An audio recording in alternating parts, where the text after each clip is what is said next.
जय सिया राम दर्शकों, आप सभी का बहुत बहुत स्वागत है हमारे बेहद ही विशेष कार्यक्रम स्वयं को खोजो में। और मैं हूं आपके साथ उपेंद्र कौर। दर्शकों, इस कार्यक्रम के माध्यम से हम इस बात को समझने का प्रयास कर रहे हैं कि यदि श्री राम को वनवास ना होता तो ऐसे में दिए गए श्रापों का और वरदानों का क्या होता।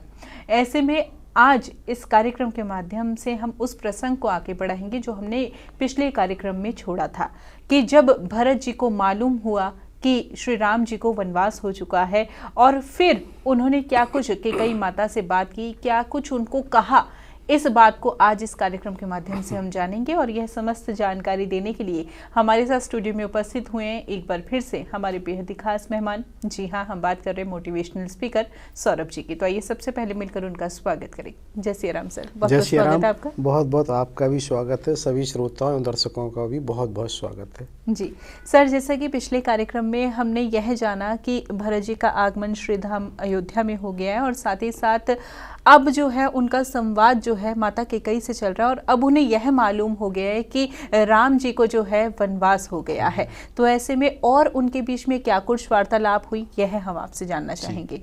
बहुत सुंदर। जैसा हम पिछले एपिसोड में बात कर रहे थे कि जैसे भरत जी जब पहुंचते हैं उन्हें ये अवगत होता है तो राम प्रेम की वजह से उन्हें बहुत सारी एक साथ होना स्वाभाविक है। और यहाँ एक चीज़ और है कि नकारात्मक बराबर वो शोक के माहौल में इतने समय से रहे हैं। दूसरा एक और चीज़ महत्वपूर्ण ये हो जाती है कि कुछ भी ना अचानक घटित होता है। अचानक से मीन्स ये होता है जैसे अगर परिवार में कोई व्यक्ति पहली बार कोई स्मोकिंग ड्रिंकिंग या कुछ ऐसा कर रहा है जिसे कहना गलत कर, तो उसका प्रक्रिया कुछ अलग ही होती है। तो ऐसे ही कुछ यहाँ माता कैकेयी के साथ हुआ है कि उन्होंने कभी ऐसा देखा ही नहीं कि भगवान राम के प्रति कभी कुछ रहा हो। तो उनकी प्रक्रिया इसलिए और भी ज़्यादा, एक तो वातावरण इस तरह का, स्थितियाँ इस तरह की, सब कुछ वो देख रहे हैं। इधर वो जब कहते हैं तो उन्होंने पापनी कुलनाशनी बहुत कुछ कहा है कि तुम्हारे मुंह में की जीभ में कीड़े क्यों नहीं पड़ गए, जीभ ने ऐसी किया कि तुम्हारी नहीं हो गया, और जीभ गल क्यों नहीं गई, मुंह में कीड़े क्यों नहीं पड़ गए।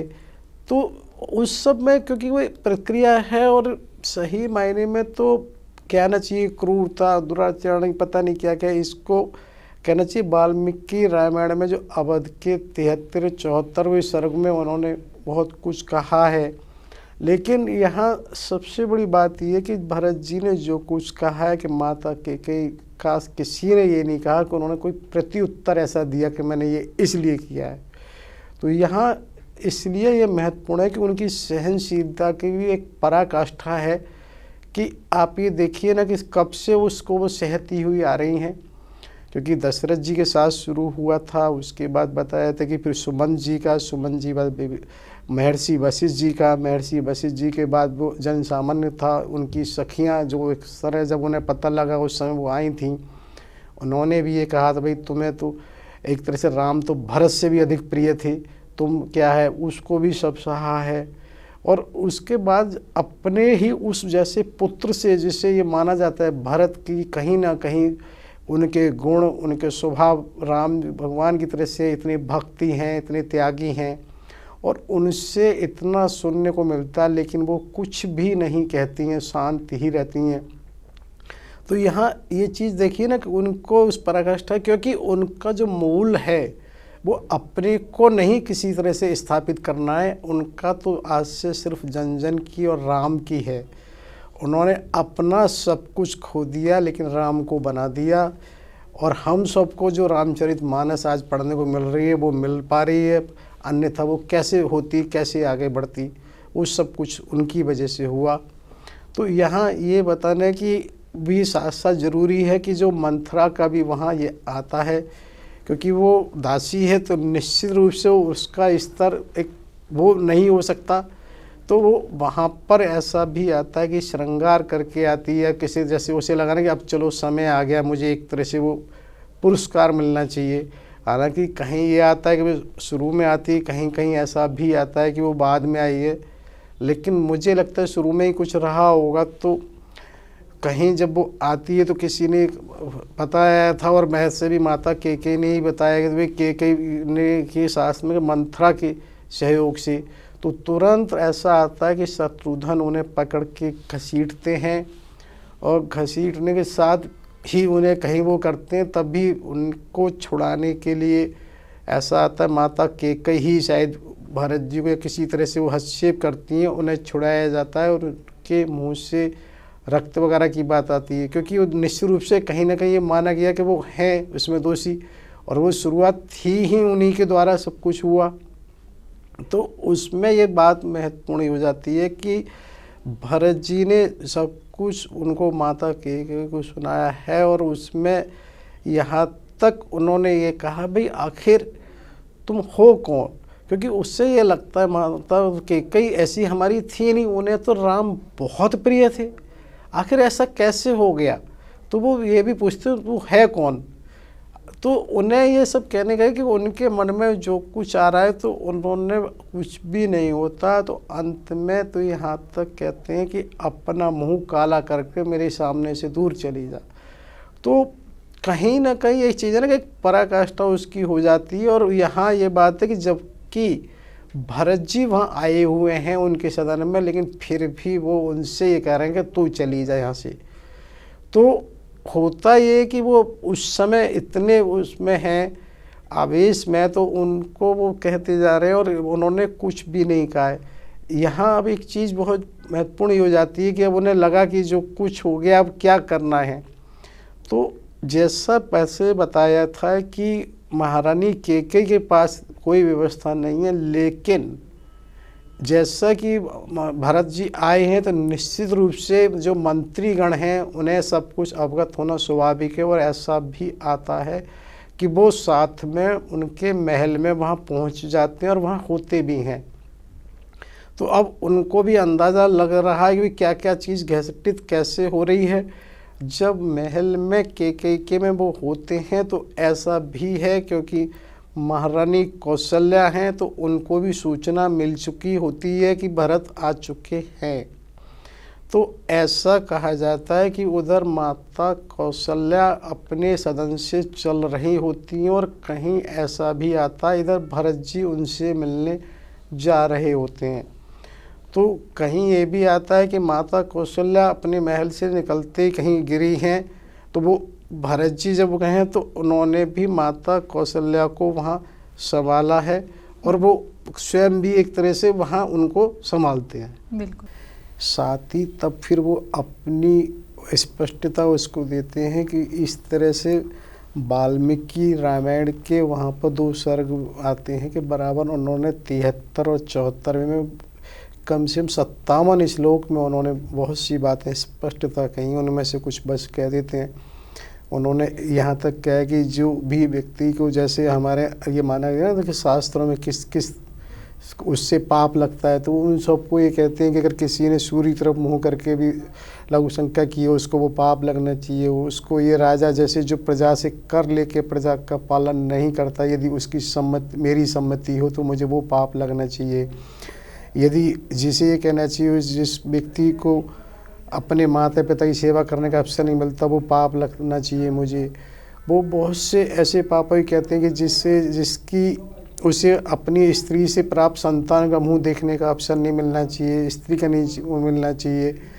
जिसने इस तरह की जो भी लगता है कि पानी को गंदा करने का या कहीं बहुत सारे पापों की ऐसी गिनती करते हैं कि जिससे उन्हें लगता है कि कहीं भी मुझे ये पाप लगना चाहिए, तो वो स्पष्ट ये कर देते हैं कि किसी भी तरह से मेरी नहीं। और इसी करते करते वो एक तरह से बेहोश हो जाती है। तो माता कौशल्या उन्हें दौड़ के संभालती हैं और उन्हें कहती है नहीं नहीं बस बेटा अब तुम ज़्यादा नहीं कहना, नहीं तो मैं वो अपने को, क्योंकि वो स्पष्ट इसलिए वो ये सबको करना चाह रहे हैं क्योंकि कहीं ना कहीं ये मन में आता है कि कहीं ऐसा तो नहीं, कहीं इस तरह से कुछ षड्यंत्र हो। जैसे पहले भी हमने कहा कि किसी कोने में एक तरह से तख्ता पलट वाली स्थिति लगती है कि जानबूझ के इस तरह से कुछ किया गया हुआ, इनको वहाँ भेजा गया, कुछ इस तरह से रहा। तो वो ये कहते हैं मेरी यदि सम्मति हो तो मुझे इस तरह का पाप लगे। वाक़ता उसमें वाल्मीकि रामायण में 57 श्लोक में इस तरह से उन्होंने स्पष्ट बात की है। 51 से श्लोक से लेके और लगातार 58 तक वहाँ पर रहता है कि मेरे इस तरह का मुझे पाप लगे। तो वो पाप लगने का ये ऐसे कि इसमें कहीं भी दूर तक उनकी इन्वॉल्वमेंट नहीं है, कहीं वो उनकी राय नहीं है। यदि कुछ भी इस तरह का घटित है तो मुझे ये सब पाप लगें, तो महारानी कौशल्या एकदम उनको संभालती हैं। यानी कि भरत जी का कहना यह रहता है कि यदि इस जो हाँ, भी हुआ है उसमें उनका यदि कुछ भी है, अगर मेरी राय हो, सहमति हो, सम्मति हो, कहीं किसी तरह से वो हो मेरी, तो मुझे ये सारे पाप लगें। वो उसको एक तरह से स्पष्ट करते हैं कि मैंने बताया कि वहाँ पे भी मंत्रीगण वगैरह आ चुके हैं, कि एक तरह से उनके वर्तमान में राजा भी हैं वो, बिल्कुल अभी तो डिक्लेयर तो वही राजा हैं। हाँ जी। तो उनका वो भी प्रोटोकॉल कहें या वो ने होना ही है, तो उससे उनकी लेकिन धीरे धीरे मनोदशा स्पष्ट होती जा रही है कि किस तरह से तो उन्होंने माता कैकेयी से व्यवहार किया है और किस तरह माता कौशल्या के सामने वो अपनी स्पष्ट ये बात कर रहे हैं। यदि किसी भी तरह की प्रत्यक्ष अप्रत्यक्ष, इवन ये भी कहते हैं स्वप्न में भी, मतलब वो उसका भी कहते हैं स्वप्न में भी किसी तरह का यदि मैं दोषी पाया जाऊं तो भी मुझे ये पाप लगे। तो वहाँ पर यही चीज़ें होती हैं कि माता कौशल्या उसको भी स्पष्ट करते हैं कि अवध के अधीश्वर राम ही हैं और मैं तो सेवक था, सेवक ही रहूँगा। क्या अगर मैं उनके चरण पकड़ूंगा मुझे दास को क्षमा नहीं करेंगे? तो वो इस तरह की वैसी बातें करती हैं। तो वो माता कौशल्या तुरंत उन्हें गले से लगाती हैं और वो इस बात को कहती हैं, राम प्राणहु ते प्राण तुम्हारे। अर्थात इसको ऐसे हम समझ सकते हैं कि जैसे आज के टाइम हम नेट यूज करते हैं ना, तो नेट में हम क्या करते हैं, शेयरिंग कर लेते हैं एक नेट से दूसरा नेट। तो वो इस बात को कहती हैं कि भी तुम्हारे प्राण तो राम के प्राण से ही जुड़े हुए हैं, तुम अलग हो ही नहीं। मैं इस बात को भली भांति जानती हूँ, तुम्हें ये कहने की और बताने की आवश्यकता ही नहीं है। तो वो इस बात को समझती हैं, राम प्राण होते प्राण तुम्हारे। तो ये वर्तमान में ऐसा लगता है और ये होता है। कभी कभी हम कहते हैं ना कि दो शरीर और एक जान, तो उसी तरीके से ये वास्तव में ये उनका अभिन्न माना जाता है। और उस समय वो उनको माता कौशल्या को इस बात को कहते हैं। माता कौशल्या और भरत जी आपस में इस तरह से विलाप करते करते पूरी रात बीत जाती है।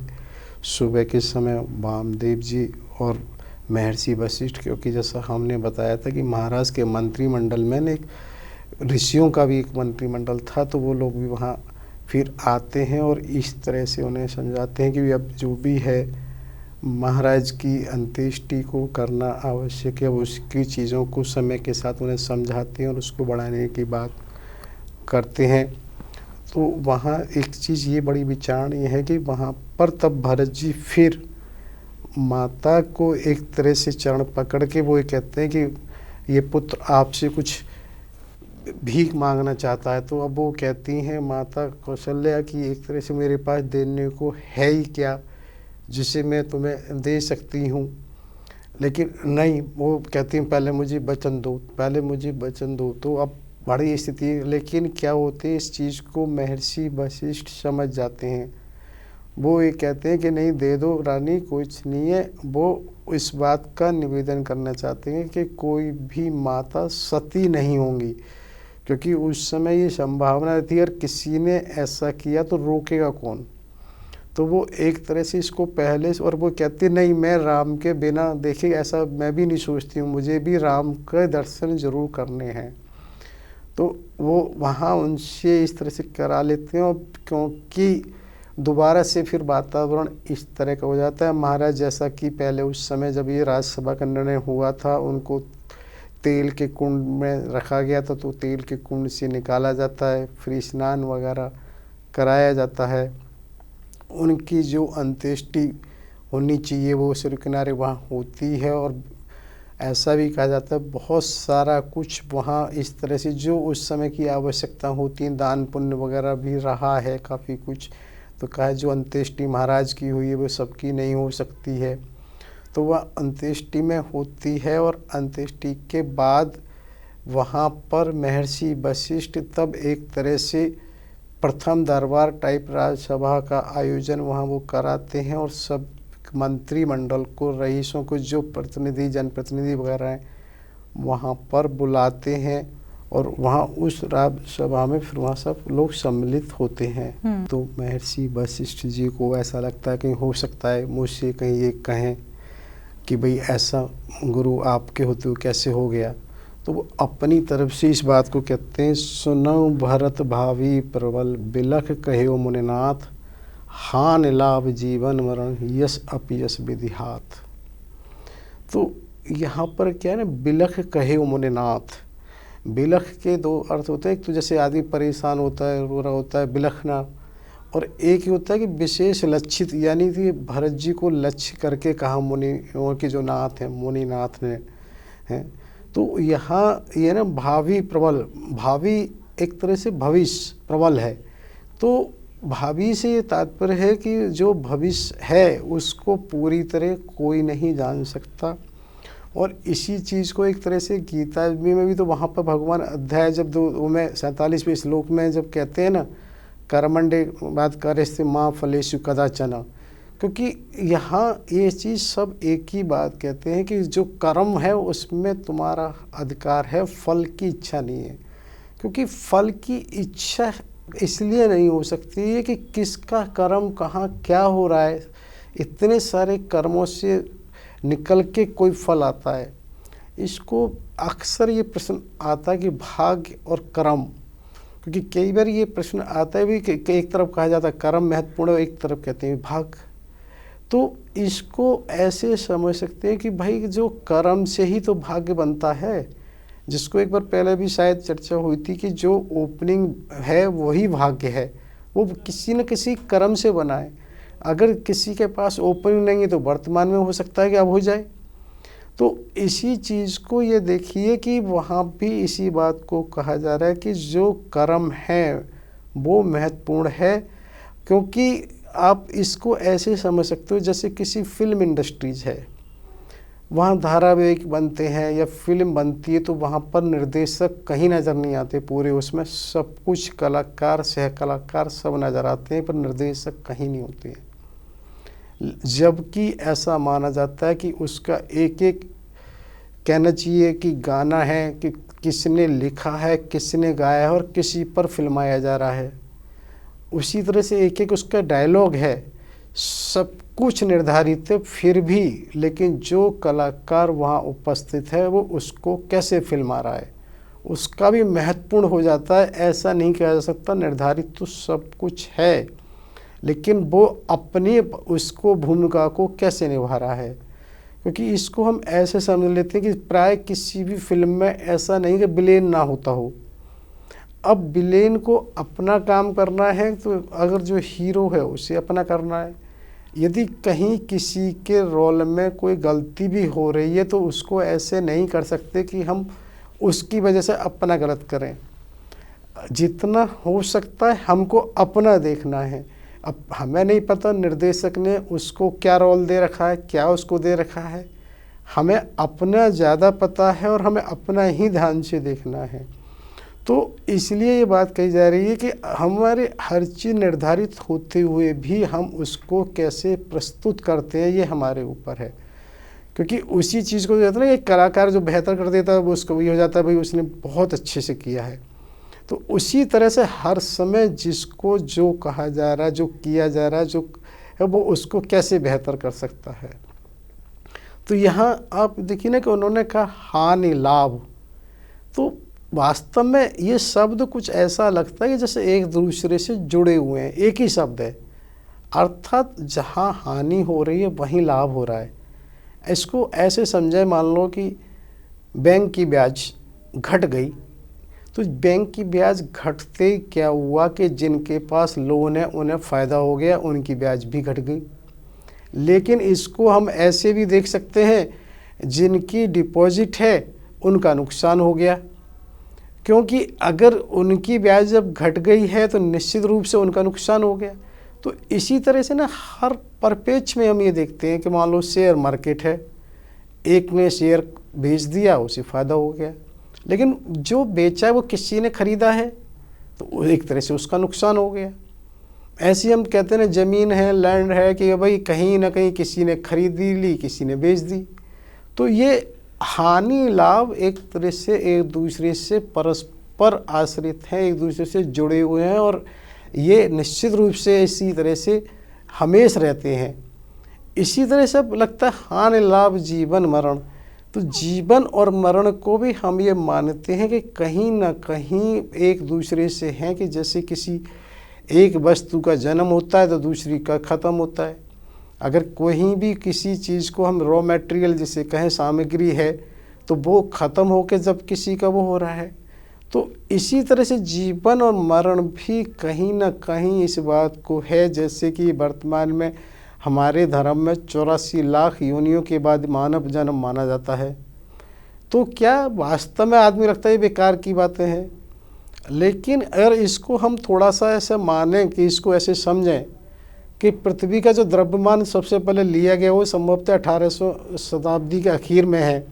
तो जो उस समय द्रव्यमान था और जो आज है उसमें बहुत अंतर नहीं है, लेकिन जनसंख्या में बहुत अंतर आ चुका। तो आखिर ऐसा तो नहीं है कि किसी मनुष्य में कोई वही ना हो, तो ये कहीं ना कहीं हो सकता है कि कन्वर्जन ही होता हो, क्योंकि एक ही समय ये नहीं कहा जा सकता कि कुल मिला के पशु पक्षी जानवर सब मिला के कितनी संख्या है।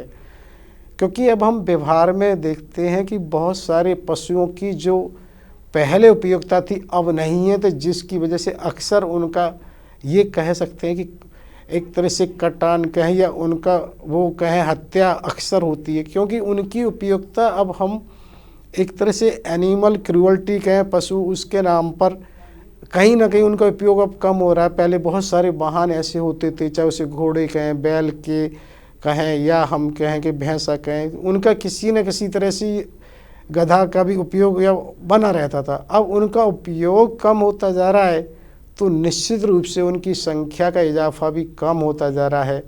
तो कहीं ना कहीं एक चीज़ हम ये देखते हैं कि जीवन और मरण एक दूसरे से हैं, चाहे हम उसको वस्तु ले लें, स्थान ले लें, व्यक्ति ले लें, किसी भी तरह से यदि हम करते हैं तो कहीं ना कहीं जीवन मरण इस तरह से एक दूसरे पर आश्रित होते हैं। और यश अपयश, इसको भी हम देखिए ना, जैसे हम किसी को कहते हैं भाई आप बहुत सुंदर हो, आप बहुत होशियार हो, आप, तो हम ये कहने का आशय वहाँ हम क्या कह रहे हैं, दूसरे का अपयश करना। क्योंकि हमने कहा तुम अच्छे हो, यानी कि और अच्छे नहीं है। भाई हमने कहा तुम ऐसे हो, तो अपयश और यश दोनों एक दूसरे से जुड़े हुए हैं। अगर हमने किसी को भाई तुम, अगर एक मिनट ये मान लो परिवार में अगर कहीं 4-6 भाई हैं, आपने कहा मेरे फलाने भाई बहुत अच्छे हैं, इसका मतलब बाकी नहीं है, बाकी नहीं अच्छे। अगर हमारे दोस्त हैं तो हमने कहा भाई वो दोस्त हमारा बहुत अच्छा है, इसका मतलब बाकी नहीं है। बिल्कुल। तो कहीं भी आप इस चीज़ को व्यवहारिक देखेंगे तो ये होता है कि यश और अपयश को अलग करना बहुत मुश्किल है। जहाँ यश है वहीं अपयश है, जहाँ अपयश है वहीं यश है। क्योंकि जिस तरह से हम कर रहे हैं किसी न किसी से तुलना ही तो कर रहे हैं। बिल्कुल। और तुलना का अर्थ ये निश्चित हो जाता है कि एक का यश दूसरे का अपयश कर रहे हैं। बिल्कुल। तो इसीलिए कई बार संतों का आता है ना कि भक्त अपराध से नहीं बचा सकता, कि हम कहीं ना कहीं ऐसा कर ही बैठते हैं। क्योंकि हमें किसी भी स्थिति में इससे बचना कि हम कभी किसी न किसी तरह से किसी की आलोचना ना करें, क्योंकि उस आलोचना या उसकी निंदा करके हम उसका एक तरह से वो अपमान कर रहे हैं, तभी तो दूसरे का मान हो रहा है। तो ये सब चीज़ें ऐसी जुड़ी हुई हैं। तो ये महर्षि वशिष्ठ विशेष रूप से सुनो भरत, इस तरह से वो कहते सुनो, जैसे एकदम अटेंशन पे करा के, तो ये बताने का कि भावी प्रबल। तो अब यहाँ पे ये चीज़ है ना कि विधि हाथ, तो ये विधि को भी ये समझने की बीत है कि विधि वास्तव में जो पहले भी हमने चर्चा करी थी कि जो कुछ घट रहा हो उसी विधि से एक विधाता जिसे कहना चाहिए कि होता है, जो विधि को जानने वाला वो विधाता है, विधि का जो ज्ञाता है वो विधाता है। तो यानी कि हर व्यक्ति की हर क्रिया कहीं ना कहीं किसी न किसी रूप से रिकॉर्ड हो रही होती है। और इसको मुझे ऐसा लगता है कि हम ऐसा भी समझ सकते हैं कि जैसे किसी भी एरोप्लेन में एक ब्लैक बॉक्स होता है, सबसे पहले किसी घटना के बाद ये प्रयास किया जाता है कि ब्लैक बॉक्स को कहीं लिया जाए, क्योंकि ऐसा माना जाता है उसमें हर घटना बिल्कुल उससे रिकॉर्ड रही होती है, जिससे ये अंदाज़ा लगाए कि घटना क्यों घटी है। बिल्कुल। तो उसी तरीके से कहीं ना कहीं कुछ ऐसा है कि जो विधि है, जो कुछ हम सोच रहे हैं, सुन रहे हैं, समझ रहे हैं, वो कहीं ना कहीं हमारे मस्तिष्क में ही रिकॉर्ड हो रहे हैं, हो रहा है और उसी परिणाम से ही सब कुछ हो रहा है, और वही चीज़ कहीं ना कहीं ऊपर से किस कनेक्ट है, इसको हम ऐसे भी समझ सकते हैं। तो इसी तरह से किसी समय जब ये होता था कि मालूम पड़ा कि लैंडलाइन कभी शुरू हुआ, तो ये लगता था कितनी बड़ी उपलब्धि है। बिल्कुल। कहीं ऐसा उस समय था कि एक गांव में भी एक मोबाइल है तो बहुत बड़ी उपयोगिता थी। बिल्कुल। और ताज्जुब है कि उस समय मोबाइल आज दिन भर में एक व्यक्ति का इतनी बार बजता हो जितने में वो हफ्ते में और महीने में नहीं बजता हुआ लैंडलाइन। बिल्कुल। क्योंकि उसका उपयोग ये माना जाता था उस समय ही करना है, बहुत कहीं इमरजेंसी हो। तो उसी हम प्रक्रिया को देखते हैं, परिवर्तन कहाँ से शुरू होते होते कहाँ आ गया। तो अर्थात हम ये मानते हैं कि उस समय हम ये कल्पना नहीं कर सकते थे आगे क्या हो सकता है। जिस समय हमारा टेलीफोन हुआ नहीं पता था भविष्य में कहाँ क्या हुआ, लेकिन हम ये ज़रूर जानते हैं जो वर्तमान मोबाइल है उसका आधार वो लैंडलाइन फ़ोन से ही है। उसका अपडेट होते होते वो यहाँ पहुँच गया। अगर हम सब मोबाइल के सारी फीचर्स और वर्किंग नहीं समझ सकते, लेकिन ये ज़रूर समझ सकते हैं कि आज भी मोबाइल के अंदर हमारे हाथ में मोबाइल है और उसमें अपडेट्स कहीं से ऐसे लग जाते हैं जो हर बार अपना स्वयं ऑटो अपडेट्स हो रहे हैं। बिल्कुल। तो उस चीज़ को ही हमको समझना है कि वास्तव में जब एक मोबाइल में कुछ ऐसा हो सकता है तो कोई इंसान के मस्तिष्क में नहीं हो सकता। तो कहीं ना कहीं कुछ चीज़ें ऐसी हैं जो हमको समझने के लिए करती हैं और जिनको हम समझ सकते हैं। कुछ ना कुछ हमारे ऐसा नहीं है, क्योंकि चीज़ें इसलिए समझना आसान है। किसी समय हमारे पास ये था कि सब कुछ मैनुअल था, किसी चीज़ को समझने के लिए हमें जाना करना होता था। किसी समय हमें ये बहुत अच्छे से मालूम है कि ये कभी सुनते थे मन की गति, तो लगता था मन की गति कैसे संभव हो सकता है। क्योंकि आज ये समझ में आया कि मन की गति से हमने व्हाट्सएप पे 1 मिनट में यहाँ से किसी को कुछ भेजा और पहुँच गया, मेल भेजा पहुँच गया। अब वो व्यक्ति चाहे अमेरिका में वो कहीं बैठा है, तो एक तरह से वो मन की गति से ही तो पहुँचा ना उसके पास। तो इस चीज़ को हम ये समझ रहे हैं कि जो चीज़ हमें आज भी यदि प्रश्न में है तो वो भविष्य में भी हो सकता है सुलझ जाए, लेकिन ये हमको अच्छे से समझ में आती हैं कि हर चीज़ें कहीं ना कहीं जो घटित हो रही हैं वो एक श्रृंखलाबद्ध उससे हैं। बिल्कुल सर, आज भी इस कार्यक्रम के माध्यम से बहुत ही विशेष जानकारी हमने आपसे प्राप्त की और कुछ इजी एग्जाम्पल्स के थ्रू जो है हमने लाइफ को भी समझा है। इसी के साथ साथ सर अब हमें वक्त इशारा कर रहे हैं कार्यक्रम को यहीं पर विराम देने का, लेकिन कार्यक्रम की अगली कड़ी में हम आज जहाँ पर जिस प्रसंग को छोड़ा है उसी प्रसंग को आगे बढ़ाएंगे। तब तक के लिए आपने कीमती समय दिया, बहुत बहुत धन्यवाद। जय सिया राम। सभी श्रोताओं दर्शकों को बहुत बहुत कोटि कोटि आभार समय देने के लिए और साथ ही होने वाली गलतियों के लिए क्षमा याचना। जय सिया राम। जय सिया राम।